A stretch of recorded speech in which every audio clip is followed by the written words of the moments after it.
avalia animal versus vegetal. Só um minuto. Eu vou só olhar, mas eu tenho certeza que eu aí, ó, não vou ver. Alguém tentou entrar e eu não vou conseguir aceitar. Ok, então, por conta disso, eu vou continuar sem me importar com o barulhinho. E o que isso tem a ver com ingredientes? Bom, pH, gente, metabólico é uma coisa séria. pH em fluidos corpóreos, ele tem que ter, ele tem que ser muito rígida. Tá? E essa estabilização é muito importante. É uma das variáveis mais reguladas do organismo. Portanto, essa história que o organismo tem que ter pH alcalino, me desculpa, mas o organismo jamais vai manter nem pH alcalino, nem pH ácido. Porque quando eu tenho ambiente alcalino, intra e extracelularmente, principalmente intra, tá? Eu tenho uma alcalose metabólica que pode ser fatal. Quando eu tenho um pH ácido, eu tenho acidose metabólica. Então, o metabolismo ele faz de tudo para manter um pH próximo ao neutro. E como que ele faz isso? Vamos supor, por exemplo, quando eu tenho muito ingrediente de origem vegetal. Ele tem alto cálcio, magnésio e potássio. Produtos de origem animal, vegetal, têm alto cálcio, magnésio, potássio, principalmente potássio. Esse cálcio, magnésio e potássio desses alimentos, eles vão formar bases. E essas bases vão aparecer no sangue como bicarbonato. O excesso do bicarbonato gerado por alimentos de origem vegetal vão aumentar o pH sanguíneo, vão levar a uma alcalose metabólica, e essa alcalose metabólica tem que ser corrigida rapidamente, porque o organismo não tolera diferenças absurdas e contínuas de pH, mantendo-se contínuo. Então, o que ele faz? Ele excreta o bicarbonato a partir da urina. E aí nós temos urina alcalina. O que acontece quando eles têm ingredientes com muito alimentos de origem animal? O que acontece nos silvestres? Nós vamos ter uma oxidação de aminoácidos, vai gerar amônia, tá? A oxidação hepática de aminoácidos vai gerar ácido sulfúrico, que vai ser tamponado por bicarbonato, que vai... Sim, nós estamos gerando ácidos e bases o tempo inteiro no organismo. Só que a gente tem que tamponar isso. Então, esse ácido sulfídrico, que é gerado a partir do enxofre sulfúrico, ele vai ser tamponado pelo bicarbonato, vai gerar um sulfato de sódio, gás carbônico e água. Esse sulfato vai combinar com a amônia, vai gerar sulfato de amônia, que vai ser excretado na urina, levando a uma urina ácida. Ok. Em animais silvestres, o que acontece é a formação de uma urina ácida. Porém, vocês vão falar, mas urina ácida leva cálculo também? Leva. Porém, em animais silvestres, as presas têm uma quantidade muito alta de água. Eu vivo brincando que gatos não bebem água, gatos comem água. Eu vou falar isso mais à frente. Moral da história, mesmo que tenha uma formação de urina ácida, que prevalece a formação de cálculos de oxalato de cálcio, pela grande quantidade pela densidade da urina, tá? Que é uma urina menos concentrada, evita-se a formação, pode até ter cristais de oxalato, mas evita a formação de cálculos de oxalato. Quando eles comem ração seca, uma das coisas que a gente tem que fazer é estimular a toma de água, mas existe uma forma em alimentos secos de evitar a formação de cálculos urinários, esses dois mais clássicos, oxalato e estruvita, o cálculo de fosfato básico magnesiano. Porém, não se evita, tá? Até evita mais alguns, por exemplo. Não se evita, desculpa. Eu vou falar também mais à frente. pH, então, entre 6,2 e 6,4, evita formação de oxalatos e de estruvita. Mas ele não evita a formação, por exemplo, de cálculos de cistina, cálculos de xantina, cálculos de purinas, né, que são as xantinas, né? Mas esses dois evita. Por outro lado, pH entre 6 e 5,8, ou seja, um pH ácido, favorece a dissolução de cálculos de estruvita, que, por sua vez, são formados em pH básico, ou acima de 6,4, a gente considera até 6,8. Mas, na verdade, a estruvita, de forma efetiva, ela se forma em pH alcalino. A partir de 7,2, 7,5, já tem grandes riscos. Até 6,8, o risco é mínimo, principalmente se a gente estimula a toma de água. Mesmo tomando água, se o animal estiver com pH acima de 7,5, existe uma grande possibilidade da formação de cálculos de estruvita. Ok. Então, para a estruvita, é possível fazer uma dissolução com alimentos. Basta que a gente formule alimentos que levem um pH de 6 a 5,8. Porém, esse pH de 5,8, que favorece a dissolução de cálculos de estruvita, favorece também a formação de cálculos de oxalato. Tá? Então, nós temos que tomar muito cuidado com dietas para dissolução de estruvita. Elas não podem ser utilizadas durante muito tempo. Eu estava vendo, não vou contar, foi uma pessoa que me procurou, ela pegou um bulldog inglês, que ele está com cálculos de cistina há mais de 2 anos e que não consegue controlar. Ele faz o cálculo de cistina, não tem dissolução, e ele cresce, e normalmente ele se desenvolve, tá? Em pH ácido. A forma de controle de cálculo de cistina é diminuir aminoácidos sulfurados da dieta, para não gerar urina ácida, tá? Então, tem que diminuir bastante metionina e cistina. Então, isso significa que eu tenho que diminuir produtos de origem animal, nesse caso. Porém, esse animal estava recebendo uma ração que é a Ulinari. Não vou falar de qual marca, mas todas, normalmente, a maioria das urinárias para cães, elas trabalham com pH ácido, ao redor de 5,8 a 6, para levar a uma diminuição de cálculos de estruvita. Quando muito, pH 6,4, para evitar cálculos de estruvita e de oxalato. Mas alimentos urinários só servem para dissolução e prevenção de cálculos de estruvita e, dependendo, para prevenção de cálculos de oxalato. Ao contrário, ela é calamitosa para cálculos de xantina e de cistina. Eu tenho que trabalhar com dietas com pH alcalino.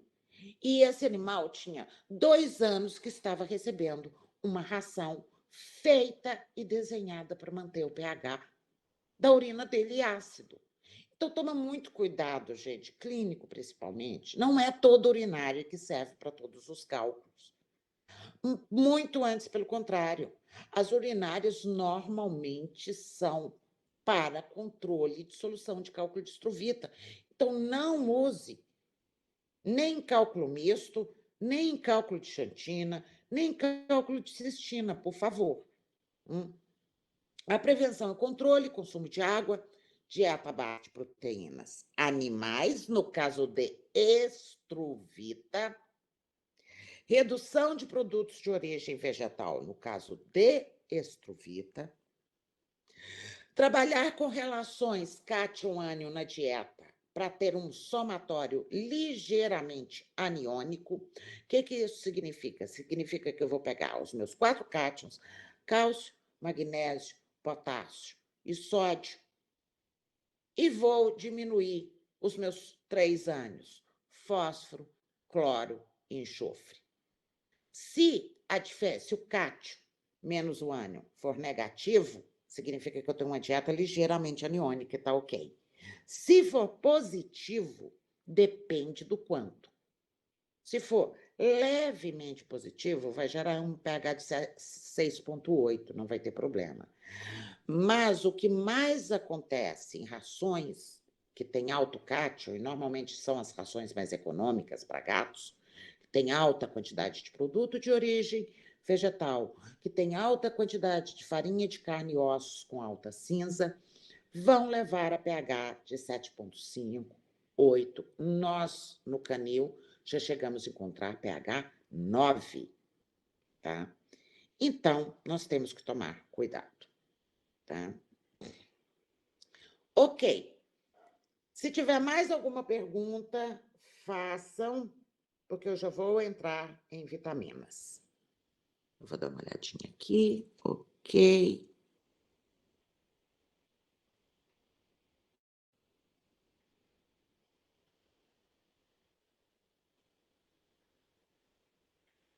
Eu usava muito salto, Cristiane, só comentando aqui.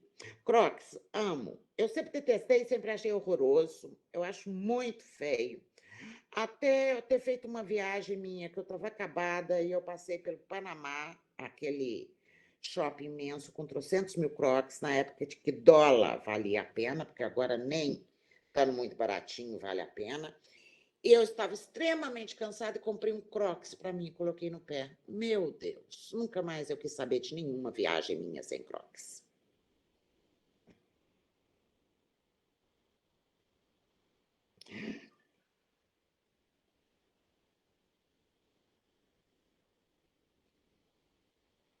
Mateus, não sei. Essa pergunta que você fez de relação de cálculos de Strouvita em animais mais jovens e oxalato em animais mais velhos, não sei essa relação. Se você tiver alguma coisa, pode me falar. Não sei. Efetivamente, nunca vi sobre a questão da idade, tá? A urinária, vocês têm que olhar para qual função a urinária foi desenvolvida. Vocês têm que ver se foi urinária. A grande maioria das urinárias, elas são para dissolução de cálculo de Strouvita ou de prevenção de cálculo de Strouvita e oxalato. E aí mantém num pH aí por volta de 6, tá? 6,2. As de dissolução têm pH de 5,8. Acontece que para você prevenir cálculos de xantina, prevenção em animais que já têm a predisposição, porque cálculos de xantina são rotas inadequadas, aí é genético, tá? São genes mutantes, tá? Ou polimorfos. A questão do cálculo de xantina e de cistina, você tem que trabalhar uma dieta com pH 7,5. E aí, se você dá um urinário que gera um pH 6, você está sempre privilegiando o cálculo de xantina ou de cistina, que era o que estava acontecendo nesse bulldog. Ele tinha cálculo, ele já tinha operado várias vezes, porque não tem como fazer dissolução, tem que ser remoção cirúrgica. Ele estava sendo mantido em dieta urinária, só que dieta urinária para dissolução de cálculos de Strouvita, ou seja, a pessoa estava mantendo ele numa dieta que sempre ia levar à formação de cálculos de xantina e de cistina. Não resolvia. Tá? definitivamente não resolvia. Mateus, não sei, vou pensar sobre isso, tá? Gatos mais velhos, eles não aumentam a acidose, não, tá? Mas a mobilização de cálcio, primeiro, a absorção de cálcio deles, tem que colocar muito mais cálcio. Ao contrário, eles aumentam a mobilização de cálcio dos ossos, porque eles não conseguem ter uma boa absorção dietética. Por isso que eu tenho que aumentar a quantidade de cálcio na dieta, porque a absorção de animais mais velhos é muito baixa em cálcio. E aí, a mobilização em ossos, ok, pode ser. Só que aí, se eu tenho uma mobilização sanguínea e aumento o cálcio sanguíneo, eu vou ter efetivamente uma alcalose. Então, também não justifica muito essa explicação, não. Talvez a questão de... Porque oxalatos, eles são bastante amorfos, mas o oxalato ele se forma de uma maneira muito mais rápida quando eu tenho uma matriz proteica, uma infecção, por exemplo.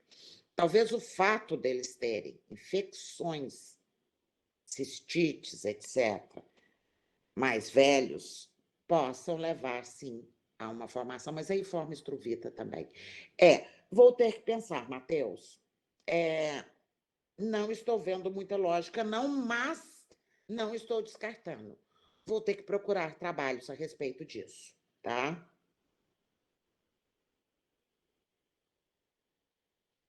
Não, comer urinária não vai causar deficiência, mas o pH ácido na urina pode favorecer a formação de cálculos de oxalato.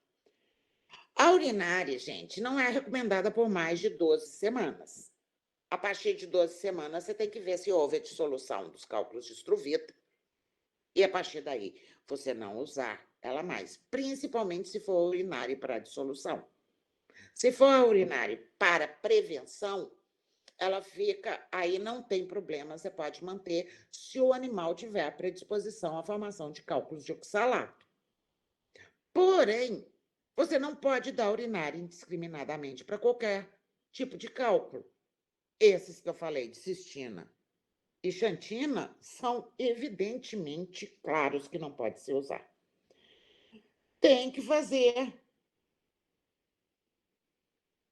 uma avaliação, tem que fazer uma uranálise. Aí você vai encontrar os cristais na urina que vão ser diferenciados, se são cristais de sulfita, se são cristais de xantina, se são de oxalato, etc, etc. Bom, vamos seguir, gente, que eu pretendo ir até a água hoje, tenho que ir até a água, né? Basicamente, uma das partes mais chatinhas da nutrição de cães e gatos é essa, de minerais e vitaminas, mas é preciso ser falado. Então, nós temos 12 vitaminas, tá? Nós temos alguns vitágenos. Qual que é a diferença de vitagênios e vitaminas? Vitagênios fornecem energia, vitaminas não. Mesmo que elas venham de compostos, tá, e nutricionais, elas não fornecem energia. Já o vitágeno, como a colina, fosfatidilcolina, o mioinositol e o inositol, eles fornecem determinadas quantidades de energia. A gente classifica ou... Alguém está com o microfone ligado. Ou de acordo com a solubilidade, ou de acordo com a função. Então, em relação à solubilidade, nós temos aquelas lipossolúveis, e em relação às hidrossolúveis. As lipossolúveis, normalmente, elas são hormonais, com exceção à vitamina A, em algumas funções, e a vitamina K também em algumas funções. E já as hidrossolúveis, elas são todas coenzimáticas.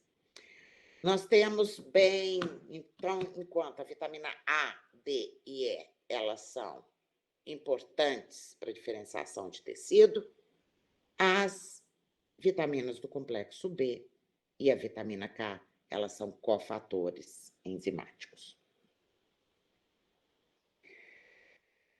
Gente, para vocês darem uma passada de olho, vitamina A deficiência em cães e gatos leva a falha de crescimento reprodutivo, dermatose, perda de integridade epitelial. Já o excesso de vitamina A pode levar à famosa síndrome de pinguim, que é uma anormalidade esquelética que também é traduzida muito parecido com a vitamina D por uma hipercalcemia de vértebras, tá? De coluna. Isso acontece muito em gatos que comem uma grande quantidade de peixes crus, que tem alta quantidade de vitamina A e D, principalmente quando eles comem entranhas de peixe. A vitamina D, ela exacerba essa síndrome de pinguim em gatos, mas ela pode levar a hipercalcemia, principalmente porque ela leva a hipercalcemia, e um excesso leva a reabsorção óssea, calcificação de tecidos mole, etc. Já uma deficiência leva a raquitismo, osteomalácia, hiperparatiroidismo secundário nutricional.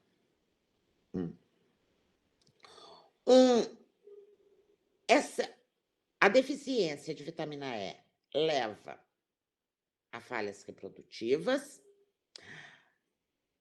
altamente influenciável em respostas imunológicas, e o excesso, que não é tóxico, mas ele pode levar a aumentar necessidades de vitamina A e D. E a deficiência de vitamina K, nós não temos relatos de excesso, mas a deficiência pode levar a um aumento de tempo de coagulação e hemorragias.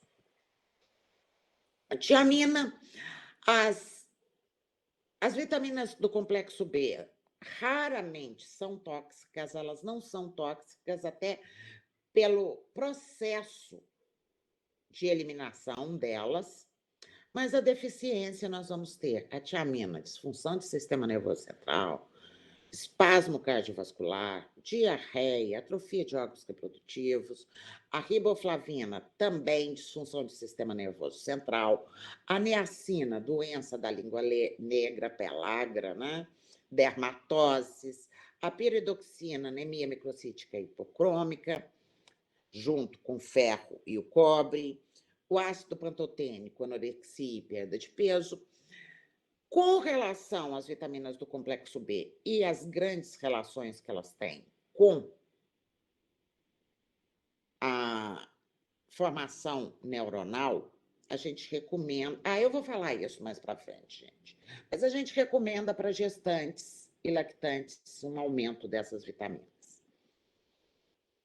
Bom, também do ácido fólico, tá, gente? O ácido fólico, ele tem... Hoje, nós sabemos que o ácido fólico tem uma interferência muito grande na SAMe, que é essa adenosilmetionina, que é um dos principais, né, metabólitos da metilação do DNA. Então, quando eu tenho hiper ou hipometilação, principalmente hipometilação, eu tenho a possibilidade de desenvolvimento de determinados tipos de câncer. Então, hoje o ácido fólico está muito envolvido como nutracêutico em prevenção de determinados tipos de câncer. Por exemplo, câncer de mama, câncer de cólon e reto, etc. A biotina, a deficiência leva a dermatites. A cianocobalamina, a uma anemia. A colina, eu tenho uma disfunção neurológica grave e lipidose hepática, esteatose hepática. A vitamina C, a suplementação é importante em esporte, lactação, cães de raças grandes, estresse, etc. Eu prefiro, então, colocar a vitamina C, como eu disse. Sim, André, uma alta quantidade de vitamina C pode levar aumenta problemas de intoxicação por enxofre, por selênio. Uhum. Bom, aí eu não sei se próximos, eu sei que no limiar, tá, sei que teve um caso aqui em Lavras com toxicose crônica, foi até na ciência de alimentos, isso deve ter foi logo que eu entrei, que o pessoal até eu era amiga de uma professora da ciência dos alimentos, a gente fazia trabalho junto, e ela me colocou esse caso. A menina comia 20, ela tomava, na verdade ela não comia, ela descobriu uma dieta, tá, aquelas dietas loucas, e ela descobriu uma dieta baseado em leite de castanha do Pará. Então ela batia a castanha do Pará com água, e ela batia, assim, 30 castanhas, espremia e tomava o leite de castanha, né. E com 3 meses ela começou a ter perda de ela começou o cabelo dela a cair aos tufos. Eu ri muito, porque eu lembrei dos solos seleníferos e o pela-rabo em ruminantes, que acontece tanto na deficiência quanto no excesso de selênio, tá. A dermatose, perdão, a selenose crônica normalmente acontece, isso o professor André pode falar muito mais, porque isso acontece muito em cavalos, né, André? Mas solos seleníferos levam a uma queda da base da vassoura da cauda, assim como a deficiência. É o início, depois nós temos os sintomas neurológicos, etc, etc, que diferem. Hum. Ah, sim, com certeza, esse é válido para todos os alimentos, porque eles se potencializam entre si, né. É aquilo que eu sempre falo, André, que eu falo no curso de nutrição clínica que você já fez, a potencialização de ativos, ela é muito perigosa. Eu tenho que avaliar essa potencialização de ativo, de fitoterápicos, inclusive de nutracêuticos. Existe uma possibilidade de eu juntar nutracêuticos diferentes, que um anulem o outro, ou um potencializem o outro. Ah, sim, acontece bastante, né? Não, aham, não em solo selenífero. Aham. Mas essa menina ela começou com 3 meses a cair cabelo, depois com 6 meses ela começou já a ter distúrbios neurológicos, cabelos caindo aos tufos, porque ela pegava o cabelo e soltava tufos na mão dela, e puramente por uma modinha de leite de castanhas, que ela achou que castanha do Pará seria extremamente adequada, e não, não é. Castanha do Pará, dependendo do solo, o solo é extremamente selenífero e a castanha é um dos alimentos mais ricos que a gente tem. A repetibilidade e a quantidade que ela ingeriu não foi o suficiente para causar uma selenose aguda, mas foi acumulando até levar a uma selenose crônica, inclusive com disfunção neurológica nela, tá? Aí, gente, as diferenças que eu acho que são importantes para vocês e que vocês começam a entender as características das vitaminas, é que as lipossolúveis se estocam, e se estocam no fígado. Tudo que se estoca é passível de intoxicação. Então, se vitamina A, D e a própria E se estoca, tá? Ela pode, a E não leva à intoxicação, mas a e D sim. Além disso, já as hidrossolúveis não têm estoque. Tem sim. Se você suplementar, depende da do objetivo do colágeno, tá.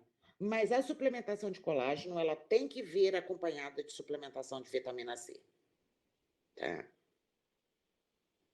Bom, hidrossolúveis, a estocagem é quase ausente. Portanto, por isso elas não intoxicam. A excreção da hidrossolúvel é rápida. Você pode tomar um vidro de hidrossolúvel que não vai ter problema. Já a excreção das lipo, é lenta, é pela bile. O controle, não existe da hidrossolúvel controle, metabólico é muito rígido na A e na D. Portanto, a A e a D intoxicam e, muito raramente, as hidrossolúveis intoxicam, a não ser uma grande ingestão de riboflavina. Anafilaxia, somente a tiamina pode levar.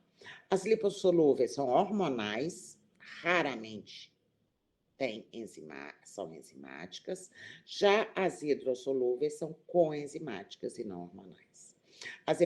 A estabilidade da hidrossolúvel é muito variável, e isso é importante quando a gente trabalha com a nutrição comercial, a formulação, fábrica, e a estabilidade das lipossolúveis é muito baixa. Ok, funções. A gente tem.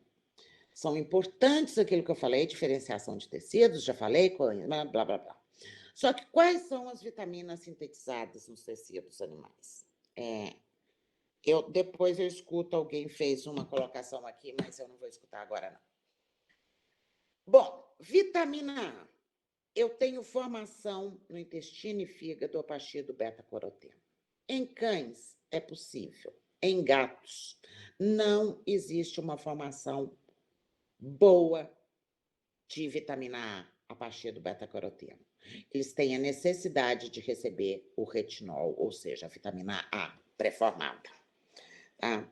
A D3, ela pode, o 7-deidrocólicalciferol, ele é fabricado a partir da pele, humanos principalmente, mas cães e gatos têm experimentos mostrando que eles têm baixa síntese de D3. Portanto, tanto cães quanto os gatos necessitam de complementação, ou melhor, de suplementação, com a vitamina D3.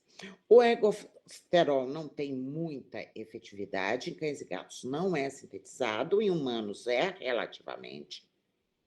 O ácido ascórbico, ele é sintetizado em cães, em gatos a síntese é baixa, por isso a gente deve trabalhar com ácido ascórbico para rações de gatos. E aquilo, eu gosto de trabalhar até com cães.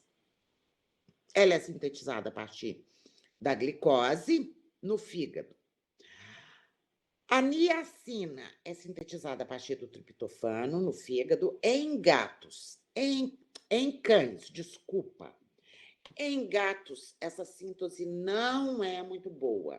Portanto, eles precisam de receber niacina pré-formada. Tá? Sim, para problemas cardiovasculares. Cardiovasculares, articulares. Normalmente se trabalha com glicosamina, condroitina, colágeno e vitamina C.